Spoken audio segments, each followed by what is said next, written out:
Hello மக்களே, இன்னைக்கு வந்து ரிட்டன் வந்துட்டு இருக்கும்போது ஒரு க்யூட்டான விஷயத்தை பற்றி பார்த்தோம். அந்த க்யூட்டான என்ன விஷயம் அப்படின்னு சொல்லிட்டு நம்ம லாஸ்ட்டில் பார்க்கலாம். அதுக்கு முன்னாடி அந்த விஷயம் தான் எங்களுக்குள்ள கான்வர்சேஷன் டெவலப் ஆகிறதுக்கு வந்து ஒரு ஸ்டார்டிங் பாயிண்ட்டாக இருந்துச்சு. நான் என்ன சொன்னேன்னா, என்ன தான் வந்து நம்ம ஓடிட்டே இருந்தாலும், என்ன தான் வந்து ஒரு ரொட்டீன் லைஃப்பில் இருந்து ஒரு மாதிரி ஸ்டக் ஆகி ஸ்ட்ரெஸ் ஆனாலும், என்ன தான் லைஃப்பில் நெக்ஸ்ட் என்ன பண்ண போகிறோம், லைஃபோட பெட்டர்மெண்ட்டுக்காகவும் சரி, ஃபினான்ஷியலாகவும் சரி, என்ன தான் பண்ண போகிறோம் அப்படின்னு சொல்லிட்டு யோசிச்சுட்டே இருந்தாலும், ஆமாம் அதுவும் இம்பார்ட்டன்ட் தான். நம்ம வந்து ஃப்யூச்சர் பற்றி யோசிக்கணும்.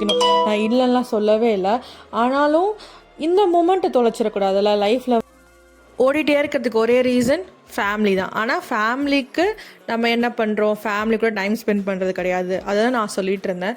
ஃபேமிலி கூட உட்காந்து பேசணும். பேரண்ட்ஸ் தூரமாக இருந்தாங்கன்னா அவங்களுக்கு கால் பண்ணி பேசணும். கிட்ஸ் இருந்தாங்கன்னா அவங்க கூட விளையாடணும், அவங்க கூட பேசணும், கம்யூனிகேட் பண்ண, அவங்களுக்கு எதாவது தேவை இருந்தால் வாங்கி கொடுக்கறது. ஸோ இதெல்லாம் உண்மையான ஹாப்பினஸ். இந்த ஃப்யூச்சரை நினச்சி ப்ரெசன்ட் மூமெண்ட்ஸை வந்து தொலைச்சிடக்கூடாதுன்னு நான் சொல்லிகிட்டு இருந்தேன்.